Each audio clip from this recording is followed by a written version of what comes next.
Okey, sekarang ya, isu kualiti penting dalam keadaan yang saya sebut sebagai sebab kesedaran manusia terhadap kualiti sudah memang jelas, kesedaran memang tinggi ya. Sense of awareness orang kata ya, amat tahap yang paling saya rasa nak kata menggunung belum sampai ke langit lah ya. Dan dahulu kalau disebut dalam masa dahulu, masa sebelum perang dunia dan sebagainya, zaman purba kan, boleh katakan buatan kita pernah dengar dulu tahun bila kan, mungkin 50-an, 60-an, 70-an, kereta daripada Jepun orang kata macam 10 Milo dan sebagainya. Tidak benar lagi sekarang ya.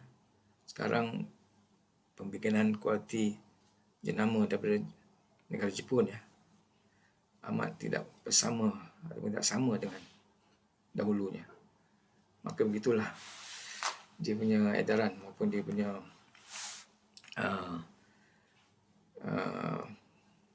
sense of quality awareness tu sudah meningkat ya. Baik, tidak kurang ilmu malah kemajuan teknologi sejurusnya peningkatan ilmu kualiti itu sendiri yang bukan kecil, volume dia amat besar dan pengertian pekerja-pekerja maupun staf-staf kaki tangan sekarang ini tidak boleh lagi tidak ada ilmu dalam kualiti. Mereka kena tahu apakah produktiviti, apakah cantik maupun kurang cantik salah satu pekerjaan, satu tugas itu. Jadi amat tak sama dari dulu ya. Penampilan dia pun, orang yang nak cari kerja sekarang penampilan dia berbeza dengan dahulunya. Kita punya ekspektasi ataupun kita punya apa yang kita nampak, itu yang kita nak lihat kepada adanya kualiti dalam seorang individu maupun satu barangan dan perkhidmatan yang akan kita bincang kemudian hari lah. Jadi secara ringkasnya, kemajuan dalam bidang kualiti dari Perang Dunia Pertama sampai ke Perang Dunia Kedua, maka bertambah. Ilmu dalam bidang kawalan mutu, jaminan mutu ya, QA QC kan. Kalau kita kawal mutu tu quality control lah, ataupun jaminan mutu itu adalah quality assurance ya, di mana amat terkenal sekarang ni. Dan sekarang kita tahu juga kualiti kembang maju, kita ada sekarang ni macam-macam jenama dalam kualiti pun. Kita ada TQM adalah satu sistem ya, ataupun satu kita panggil sebagai pengurusan kualiti menyeluruh. Ini amat besar, amat luas bidang dia. Itu kita akan perinci kemudian. Sekarang saja merkas saya akan hanya sebut nama-namanya. ISO sama juga kan, ISO satu pegawai dokumentasi, mana setiap pekerjaan, setiap pengeluaran, setiap tugas mesti didokumentasikan. Setiap operasi daripada mula sampailah akhir sesuatu barangan itu ataupun satu petugas itu. SOP saya sebutkan sebagai SOP. Dan kita cakap pasal quality tool ni, Masya Allah banyak ya, nak katakan QCC, Kaizen, nak sebut lagi apa, paradigma kan, kita kata anjakan paradigma ya, dan bidang budaya kan, kerja budaya yang orang kata kepuasan pelanggan dari kerja yang tinggi, re-engineering dan sebagainya. Jadi maka ilmu kualiti tidak dapat dipisahkan dalam semua aspek kehidupan manusia kini hari. Boleh ya? Boleh terima tu? Santai-santai aja. Baik, seterusnya kita lihat kepada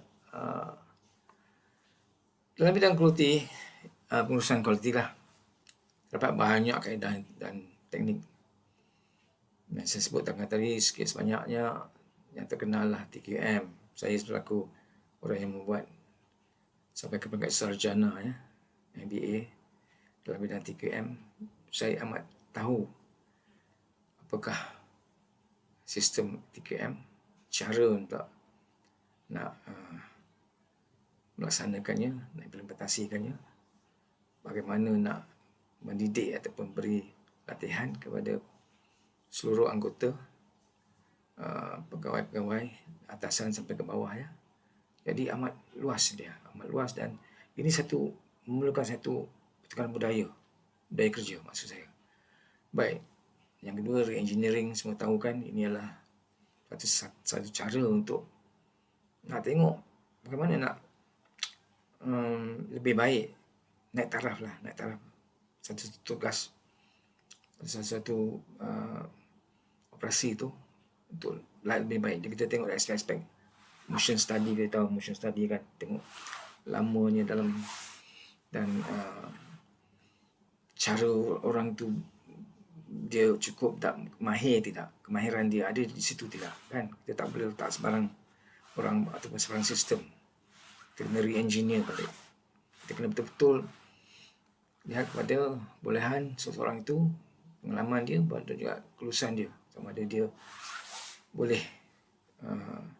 dapat menghasilkan apa yang kita sebut sebagai quality assurance, jaminan kepada mutu itu. Dan ajakan tadi malam ya, ajakan ni kita tak boleh duduk di tahap lama. Kita kena sentiasa berilmu yang lebih, sentiasa bekerja bukan untuk hanya mendapatkan hasil pendapatan, tapi bekerja untuk mendapatkan kepuasan keseluruhan dia untuk syarikat ataupun pejabat ataupun mana-mana organisasi, dan juga untuk diri kita sendiri dan lain-lainnya ya, begitulah. Jadi itu yang sebut sebagai beberapa yang saya dapat sebut di sinilah. Kita akan lihat pada satu perinci, satu persatu apabila sampai tiba masanya. Bagi contoh secara ringkas ya, penulisan kualiti menyuruh ni yang disebut TKM tadi adalah cara merupakan serta mengaktifkan semua elemen-elemen ya, elemen-elemen termasuk budaya kerja lah. Maknanya kalau dahulunya tidak ada barang ni tersusun dengan baik kan, ini 5S ni, sistem 5S, elemen-elemen termasuklah sistem 5S, susunan dia tu tak, bagaimana kita separasi maupun asingan dia. Ini 5S ni adalah satu sistem mengemaskan ya, kemas tempat kerja supaya mudah untuk kita nak menjalankan satu tugas, dan juga berkualiti. Tugas kita lebih berkualiti. Kalau tidak nak cari barang di mana tidak ada aturan, tidak ada segregation ya, segregasi maknanya kena adalah kita susunan yang cantik, barangan segregasi, barangan juga ataupun apa-apalah tersebut sebagai untuk dipakai itu mestilah susun yang rapi, dan banyak lagi. Jadi kita ada 5 perkara di situ. 7W semua orang tahu, itu adalah waste ni ataupun kita panggil sebagai pembaziran. 7 pembazirannya.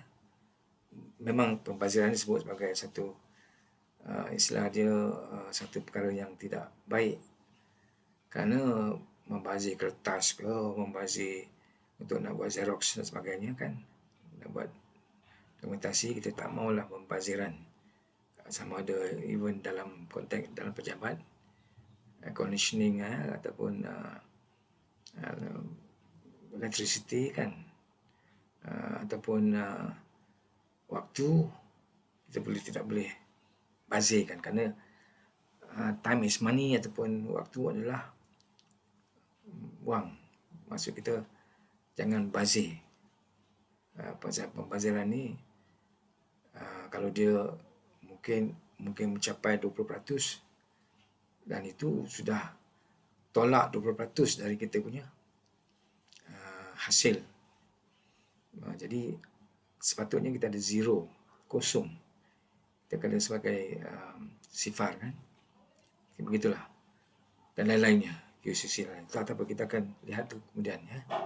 Seterusnya kita lihat pada muka sebagai contoh kedua, ISO ni. Sistem ISO ni adalah satu piawai organisasi yang antarabangsa, di mana kita kena SOP kan semua operasi kita dari mula sampai akhir. Jadi sistem ini guna pakai hitam putih lah, yang kita tidak boleh ada satu sistem demokrasi yang tidak ada terperincikan secara hitam putih. Dia nak kena difahami, bahasa yang mudah untuk difahami, dan dia punya aturan dia, apa yang didahulukan, apa yang kemudian dikemudiankan, dan sampailah ke tahap akhir ya. Jadi pihak ketiga akan mengaudit. Memang ISO ni perlu audit, ada audit sistem. Pihak ketiga biasanya dalam tiap negara adalah dia punya organisasi yang buat audit.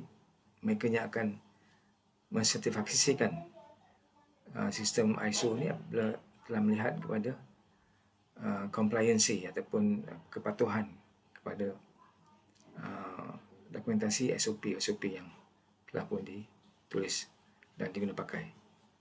Dan setelah audit barulah kita katakan certified ISO.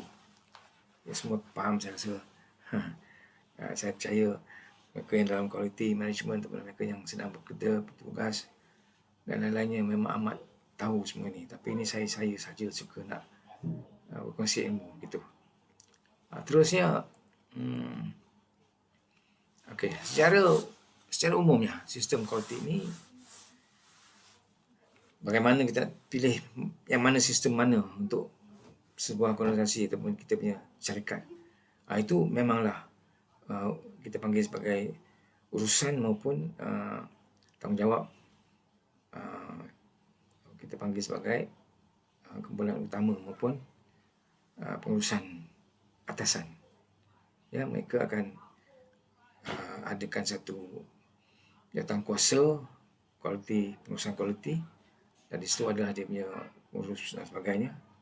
Dan mereka ni bertanggungjawab kepada pengurusan atasan untuk memberi maklumat dan juga memberi apa saja yang diperlukan oleh